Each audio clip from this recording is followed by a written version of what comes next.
Sejahtera semua, selamat datang ke channel Fels Lifestyle. Halo semua, salam sejahtera Malaysia. Salam sejahtera Malaysia. Halo semua, salam sejahtera Malaysia. Salam sejahtera Malaysia. Halo semua, salam sejahtera Malaysia. Salam sejahtera Malaysia. Tuan-tuan dan puan-puan yang amat dihormati, satu lagi isu hangat disediakan di dalam channel ini.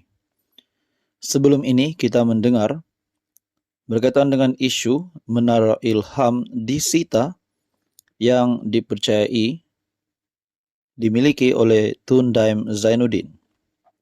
Akhirnya banyak spekulasi, banyak persoalan yang timbul selepas Menara Ilham disita. Adakah selepas penyitaan Menara Ilham bakal berlaku lagi penyitaan yang lain? Satu artikel daripada Syabuddin Husin ataupun syabuddin.com. Anwar buat laporan polis terhadap Tun Daim. Laporan polis Dato Sri Anwar Ibrahim terhadap rasuah Tun Daim Zainuddin pada 30 Julai 1999.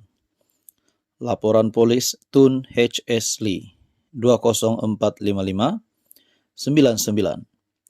pada April 14, 1999. Tatkala memberikan kenyataan di mahkamah, saya telah merujuk kepada beberapa perlakuan rasuah besar oleh pemimpin-pemimpin negara. Saya juga telah merujuk kepada surat-surat dari 3 tokoh korporat ditujukan kepada Tun Daim Zainuddin, ketika itu Menteri Kewangan, yang membuktikan dengan jelas bahawa beliau menerima wang tunai dan saham berjumlah ratusan juta ringgit. Perdana Menteri Datuk Seri Dr. Mahathir Mohamad bukan sekadar menghalang tindakan, bahkan terus melindungi rasuah besar yang dilakukan oleh Tun Daim sejak beliau menjadi Menteri Kewangan buat pertama kalinya dahulu. Malahan, sehingga kini saya difahamkan tidak ada siasatan oleh pihak polis atau badan pencegah rasuah dilakukan. Dengan ini, saya sertakan dokumen sah bagi membuktikan rasuah, iaitu 3 pucuk surat yang masing-masing ditulis oleh Tan Sri Halim Saad, Tan Sri Tajuddin Ramli, dan Tan Sri Wan Azmi Hamzah. Tan Sri Halim dalam surat bertarik 30 April 1990 menyatakan beliau memegang sebagai pemegang amanah sebanyak 52,208,500 saham Faber Merlin Berhad. Tan Sri Tajuddin pula dalam surat kepada Tun Daim bertarik 24 Mei 1990 mengesahkan bahawa beliau memegang secara amanah bagi pihak Tun Daim wang sejumlah RM70 juta. Tan Sri Wan Azmi pula dalam surat kepada Tun Daim bertarik 30 April 1990 mengaku memegang bagi pihak Tun Daim wang sejumlah RM150 juta. Ini tentunya sebahagian kecil dari perolehan Tun Daim yang juga bertindak bagi pihak Datuk Seri Dr. Mahathir. Saya menerima maklumat bahawa sebahagian besar wang tersebut adalah hasil pengagihan saham Resorts World, syarikat perjudian yang disenaraikan atas kelulusan Tun Daim sejurus sebelum meninggalkan Kementerian Kewangan pada tahun 1991 dahulu. Dengan kaedah sedemikian, beliau telah menggunakan kedudukannya dalam kerajaan bagi mengambil manfaat bagi dirinya. Bagaimana pula dengan puluhan syarikat lainnya? Saya yakin bahawa dengan cara sedemikian, Tun Daim dengan restu Datuk Seri Dr. Mahathir telah berjaya mengumpulkan berbilion ringgit. Saya juga telah mendapat maklumat bahawa syarikat Hati Budi yang dahulunya dikatakan dikuasai oleh UMNO telah diluputkan kepentingan oleh 2 orang penama, yaitu Tan Sri Halim Saad dan Dato' Anwar Othman. Hanya setelah saya mendedahkan maklumat tersebut, maka Tun Daim segera berdalih menyatakan dalam Perhimpunan Agung UMNO 1999 baru-baru ini bahwa wang dan saham dari 3 ahli korporat itu adalah untuk UMNO. Nyatalah bila nampak tersepit, barulah disebut harta yang dikumpulkan itu hak parti UMNO. Keduanya selaku Menteri Keuangan menerima sumbangan pribadi beratus-ratus juta ringgit. Adalah rasa besar dan pucak amanah jenayah. Disertakan bersama ini Eksibit E, Surat Tan Sri Halim Saad, Eksibit B, Surat Tan Sri Tajuddin Ramli, Eksibit C, Surat Tan Sri Azmi Wan Hamzah. Anwar Ibrahim, 12.28 tengah hari, 30 Julai 1999. Maklumat sepenuhnya Anda boleh melawat di artikel Syabudin Husin ataupun syabudin.com. Halo semua, Sekian salam saja. sejahtera Malaysia. Selamat datang ke channel Fels Lifestyle. Nah, tuan-tuan dan puan yang amat dihormati, saudara-saudara semua, sudah pasti ramai ingin mengucapkan tahniah kepada Dr. Sam ataupun Dr. Sam atas kemenangan bagi calon PAS ataupun Perikatan Nasional di Kemaman.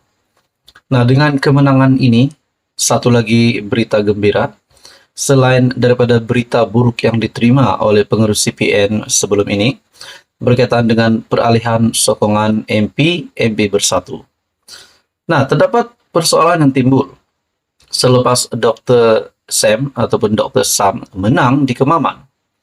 Selepas PN PAS berjaya sekali lagi untuk memenangi pilihan raya kecil Kemaman, tiba-tiba selepas menang, Dr. Ahmad Samsuri Mokhtar, MB Terengganu, yang juga ADUN, telah membuat kenyataan bahwa pembuka pintu untuk kita menuju Putrajaya, kata Dr. Sam.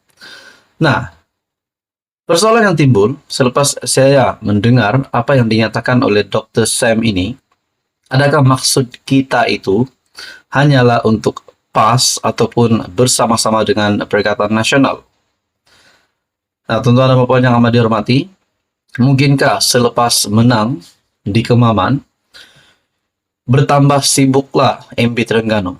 Selain daripada tugas ataupun jawatan sebagai MB, sebagai Menteri Besar Terengganu, sebagai ADUN, dan begitu juga sebagai ahli parlimen, semakin padatlah jadwal bagi Dr. Sam.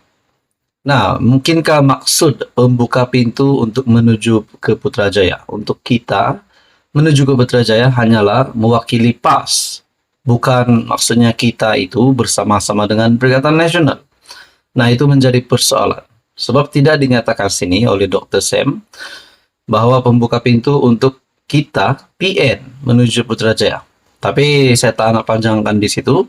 Tapi spekulasinya, adakah Ahmad Samsuri Mokhtar sebagai ahli parlimen PN PAS yang baru tidak juga mustahil akan beralih sokongan terhadap Kerajaan Perpaduan pimpinan Datuk Seri Anwar Ibrahim. Di samping pada hari ini pun sudah bulan 12, bulan Desember. Tidak lama lagi Januari, seperti mana yang 33 juta rakyat Malaysia sudah sedia maklum, yang di Pertuan Agong ke-17 Sultan Johor yang akan memegang jawatan yang di Pertuan Agong ke-17 pada Januari, yang sudah bertitah sebelum ini mengutamakan 33 juta rakyat, bukan 200 calon ataupun 200 wakil rakyat.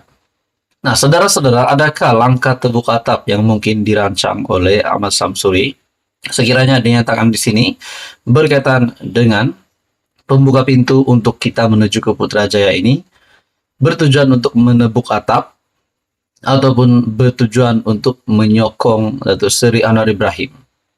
Sebagai pemerhati politik bebas, saya amat menolak perkara-perkara yang membawa kepada tebuk atap.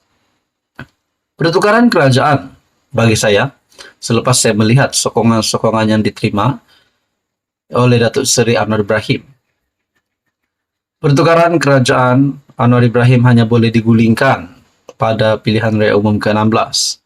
Makna kata, pada pengundian akan datang, bukannya dengan melalui langkah terbuka atap. Nah, saudara-saudara, berkaitan dengan komen, berkaitan dengan spekulasi Dr. Ahmad Samsuri Mokhtar menyokong Anwar Ibrahim, apa komen Anda? Adakah perkara ini relevan ataupun tidak? Nah, saudara-saudara, tonton dan Bapak yang dihormati, sekian saja. Teruskan bersama di dalam channel ini untuk info yang seterusnya.